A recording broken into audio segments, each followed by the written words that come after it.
Bonjour. Bon, pour le baccalauréat, on va voir aujourd'hui l'étude d'une fonction réelle. D'accord? Bon, les parties qu'on traite en général pour une fonction, la première partie, il y a le domaine de définition. En général, c'est donné. D'accord? Puis la parité et la périodicité. À quoi servent ces deux-là? C'est tout simplement à réduire l'étude. Au lieu de travailler sur df tout entier, on travaille sur un domaine d'étude, c'est-à-dire une partie de df. D'accord? Donc, on réduit l'étude sur une partie de df. C'est pour cela qu'on parle de la parité et la périodicité. D'accord? Pour la continuité, la dérivabilité, les images, etc., c'est pour tracer la courbe. D'accord? Et avoir l'allure, comment elle est, cette courbe-là. Et enfin, après avoir tracé la courbe, CF, eh bien, l'interprétation, d'accord? Il y a comparaison, il y a comment elle va, est-ce qu'elle va vite, elle croît vite ou elle décroît vite, c'est ça, d'accord? Ça c'est la première partie, d'accord? En général ici pour la comparaison, d'accord? Bon. Pour cela, on va traiter un exercice. Exercice 43. Oasis. Page 46. Bon, essayez de le traiter et on se verra après.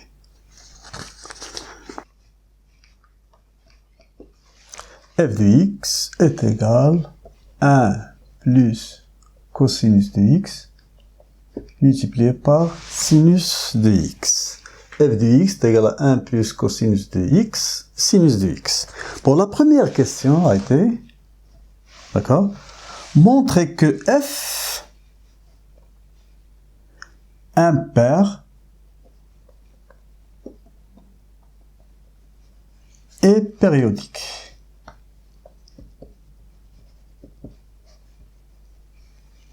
Impair et périodique. Bon, pour montrer qu'une fonction, dans le cas général, est impair, d'accord, vous devez montrer deux choses. La première, si x appartient à df, alors moins x appartient à df. Et la deuxième chose, f de moins x est égal à moins f de x. Deux choses. D'accord? Donc, pour montrer qu'une fonction est impaire, il faut montrer ces deux-là. Si x appartient à df, alors moins x appartient à df. Et f de moins x est égal à moins f de x. Bon, pour la première condition, on a df est égal à r. Donc, si x appartient à df, alors moins x appartient à df. C'est vrai. Donc ça c'est la première condition, elle est vraie. La deuxième condition, on cherche à montrer que f de moins x est égal à moins f de x, puisque la fonction, forcément, elle est impaire. Est égal. Je remplace x par moins x dans cette expression-là. Donc 1 plus cosinus moins x multiplié par sinus moins x est égal à 1 plus cosinus de moins x, c'est cosinus de x, puisque la fonction cosinus, c'est une fonction paire. Et la fonction sinus, fonction impaire. Donc c'est moins multiplié par moins sinus x est égal à 1 plus cosinus x, et le moins, il est là, sinus x, qui est égal à moins f de x. Donc, f de moins x est égal à moins f de x de 1 et 2. On déduit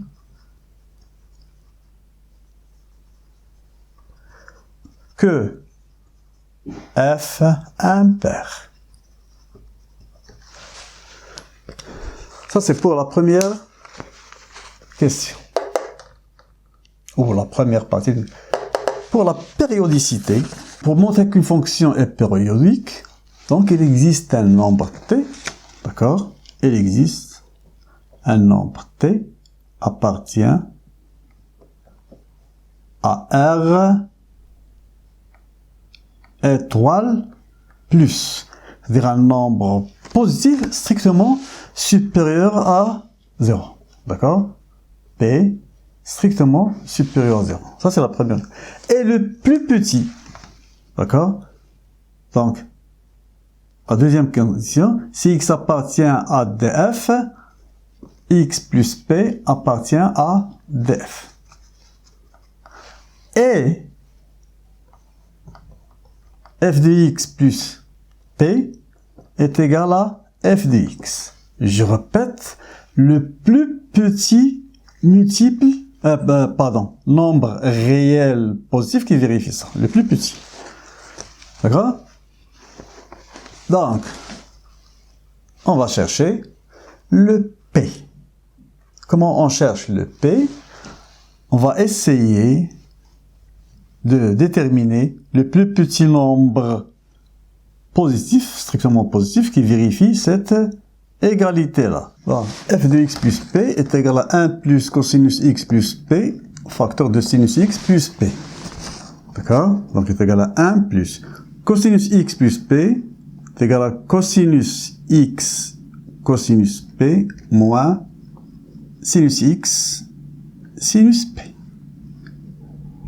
Facteur 2, sinus x plus p est égal à sinus x cosinus p plus cosinus x sinus p.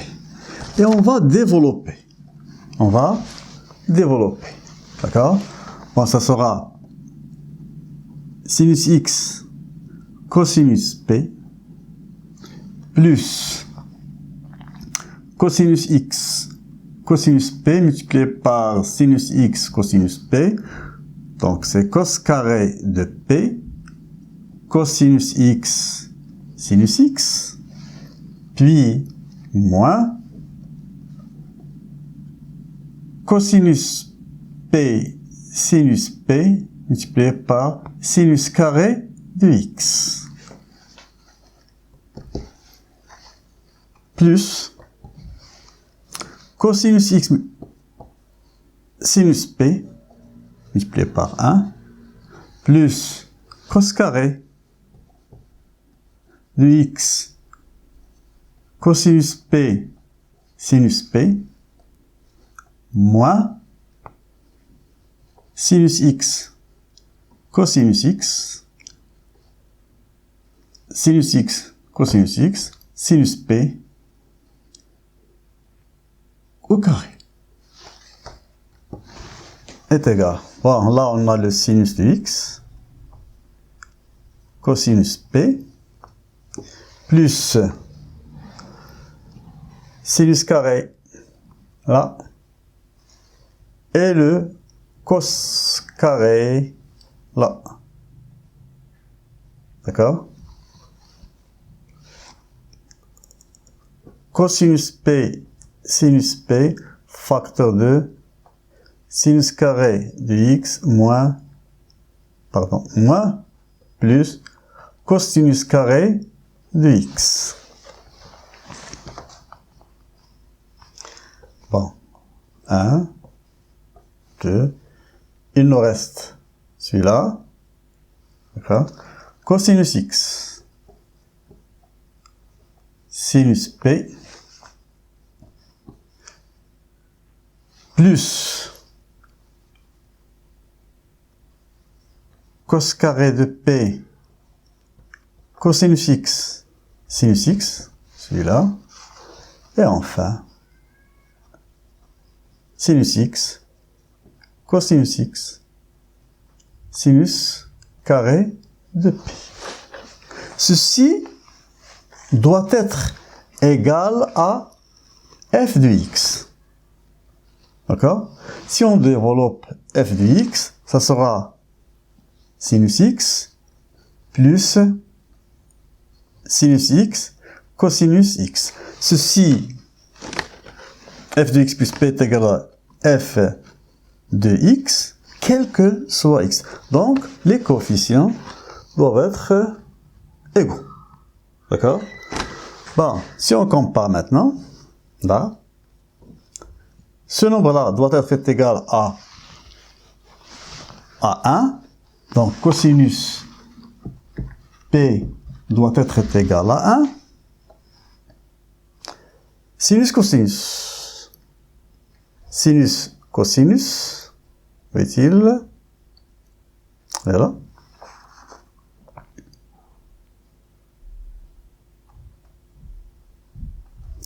Et là. D'accord? Donc, si on factorise là, par sinus, ça sera cos carré de P moins sin carré de P. Cos carré de P moins sin carré de P est égal à 1.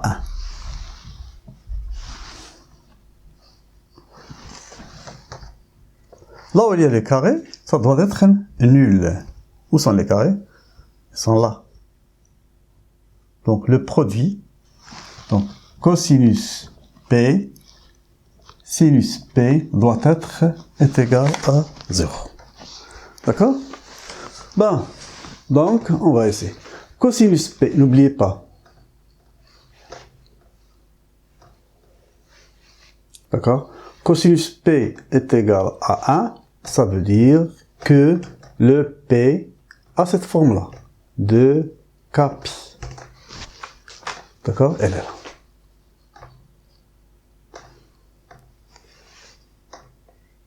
Remarquez là, c'est vérifié que ça c'est 1, ça c'est 0. Et là, la même chose, ça c'est 1, ça c'est 0. Donc, P a cette forme-là. Bon, le plus petit nombre qui vérifie 2K, pi, d'accord, c'est pour K est égal à 1. Donc, P est égal à 2pi. Ça, c'est la période. Donc, P est égal à 2pi. Ça, c'est la période. D'accord? Donc, F est périodique de période de pi. C'est-à-dire, si on veut réduire l'étude, d'accord, on prend un domaine d'étude d'amplitude de pi. Bon, puisque la fonction, elle est impaire, donc, on va prendre, normalement, c'est ça. Moins pi. D'accord? Et on va travailler maintenant, ça c'est le domaine d'étude. C'est pas le domaine de définition, c'est le domaine d'étude. Donc on va travailler sur l'intervalle 0pi. D'accord?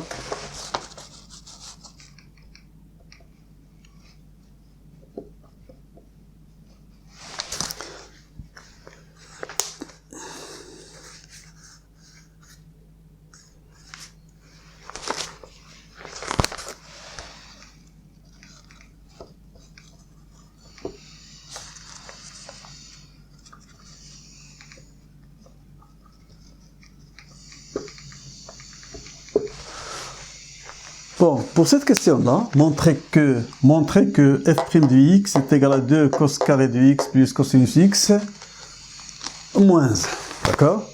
Bon, tout simplement, au lieu de travailler, vous pouvez le faire directement ou à partir de cette expression-là. C'est la même chose. Donc, on a f de x est égal à 1 plus cosinus. Je vais prendre la deuxième expression. C'est beaucoup plus simple.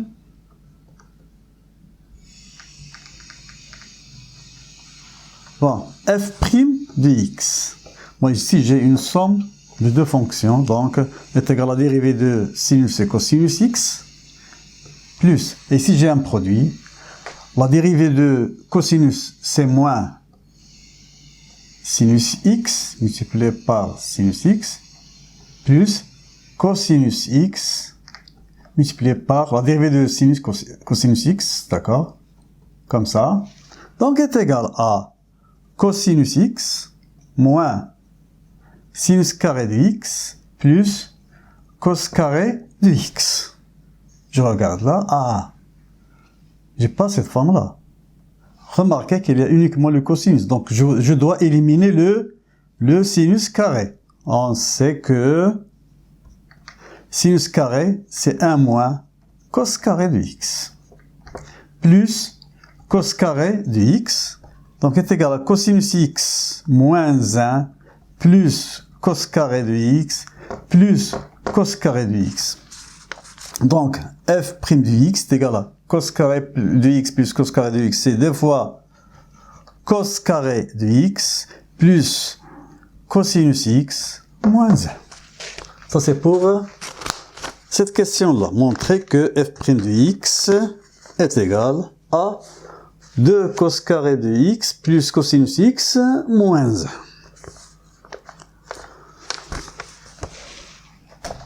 J'efface. Bon.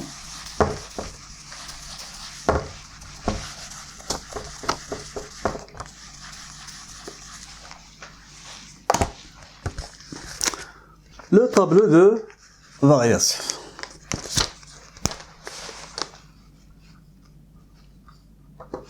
Le tableau de variation. Pour tracer le tableau de variation, on va étudier tout d'abord le signe de f' de x. Le signe de f' de x. Bon, remarquez là, tout simplement, d'accord, on va chercher tout d'abord les zéros de f', d'accord, le 0. Bon, on va remplacer, on va faire un changement. Grand X est égal à cosinus de petit x. Donc 2 fois x au carré. L'équation devient une équation de second degré. Delta, tout simplement. Delta est égal à b au carré moins 4ac. C'est égal à 1 plus 8, ça fait 9.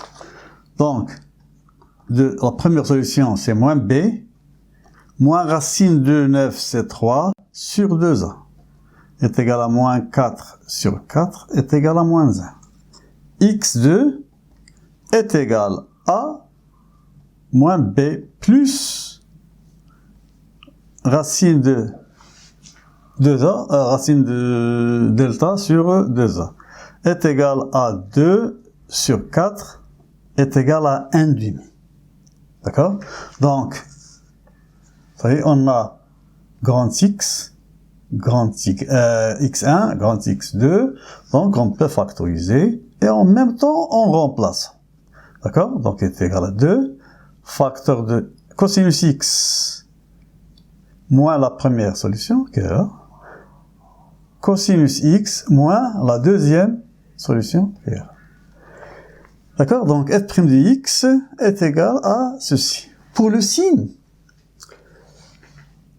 regardez celui-là, est toujours un nombre positif. Mais il peut être égal à 0. D'accord? Et celui-là peut être positif, peut être négatif. Il s'annule pour 1,5. D'accord? Donc, il s'annule pour 1,5. Donc, pour la première, cosinus x est égal à moins 1, donc sur l'intervalle 0, pi, d'accord, cosinus est égal à moins 1, donc x est égal à pi. Pour la deuxième, Cosinus x est égal à 1/2. D'accord? Rappel. N'oubliez pas le cercle. Cosinus est égal à... Donc ici, c'est pi sur 3. D'accord? Donc x sur l'intervalle 0, pi. Donc x est égal à pi sur 3. D'accord? Voilà, le tableau de variation.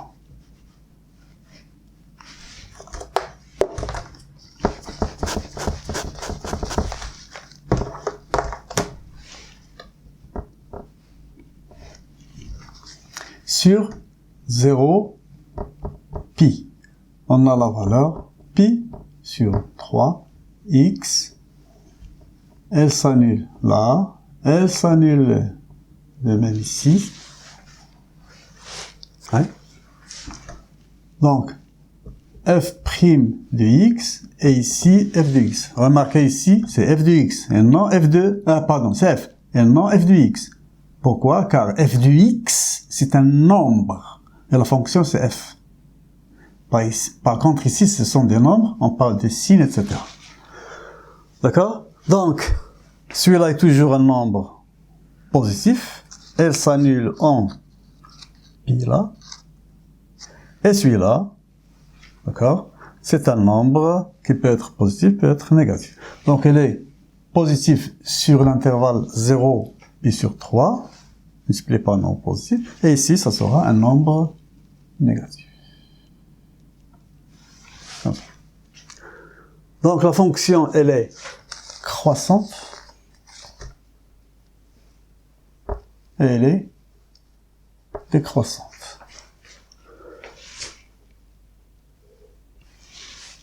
F' de 0, F' de 0, F' de 0, ça sera 1, ça sera 1/2, 1/2, ça sera 1, 2. D'accord? Bon, vous allez voir pourquoi j'ai mis le 2 là. Bon, f de 0. F de 0, je remplace x par 0, et on a ici le sinus de 0, c'est 0, d'accord? Donc c'est 0. F de pi. Sinus de pi, c'est 0, multiplié par un nombre, ça fera un 0. F de pi sur 3, donc je remplace x par pi sur 3, d'accord? De pi sur 3 est égal à 1 plus cosinus de pi sur 3, c'est 1/2, multiplié par sinus de pi sur 3, c'est racine de 3 sur 2, donc est égal, on va remplacer ici 3/2 multiplié par racine de 3 sur 2, est égal à 3 racine de 3 sur 4, bon c'est à peu près 1,3. Donc ici, vous devez écrire 3 racines de 3, et le 1,3 c'est après, c'est pour la courbe. Ça, c'est pour le tableau de variation. D'accord? Maintenant, pour la courbe. Sur toujours 0 pi. Donc, à peu près, ça sera comme ça. D'accord? Un repère orthonormé, 0. On va prendre le 1 ici. D'accord? 1, 1. Bon, pi, c'est 3,14 à peu près. C'est 3 fois ceci. Ça sera comme ça. Là, c'est le pi.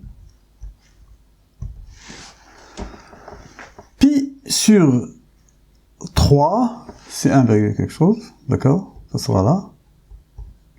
Pi sur 3. Et 3 racine de 3 sur 4, c'est l'image 2.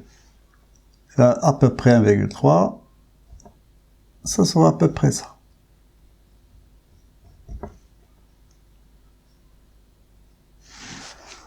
Bon. Maintenant, les images. D'accord? L'image de 0, c'est 0. Donc, le premier point, elle est là. l'image de 0, c'est 0. L'image de pi, c'est 0. Donc, le deuxième point est là. L'image de pi sur 3, c'est 3, c'est à peu près ça. 3 racine de 3 sur 4. Bon, là, les tangentes. Donc, tangente horizontale là, puisque f' de x, f' de pi sur 3 est égal à 0. Bon, la même chose ici. Et ici, j'ai le 2, donc je vais tracer à demi-tangente, d'accord, d'amplitude, donc 1, 2, c'est à peu près ça, comme ça. Maintenant, je vais tracer cette partie-là de la courbe.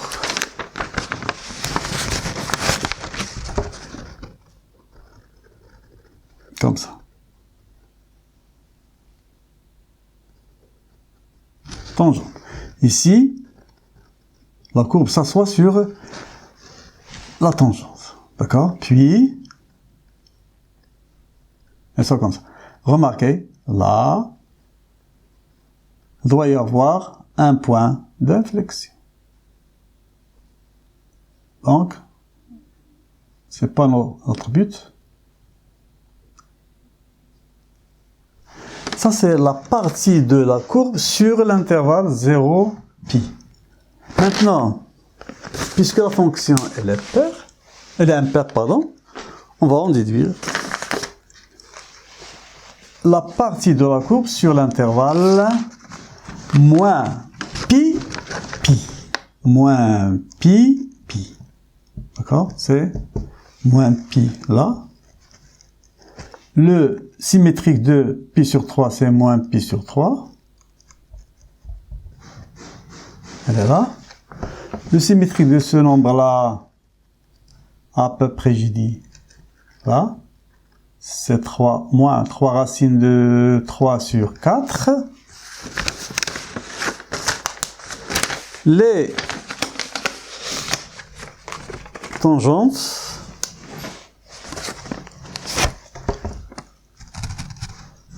horizontale, et ici, je continue, je prolonge celle-là. Et par symétrie centrale, je vais prolonger, comme ça, pardon, et ça soit ici, d'accord? Puis, il sort de là, comme ça. Bien, hein? Et ça, c'est la courbe de la fonction f, sur moins pi, pi. Et si on veut la courbe sur R, il suffit de faire une translation. D'accord? Ce point-là va devenir là, cette partie-là va devenir de l'autre côté, et ainsi de suite, et même à gauche. Et on s'arrête là.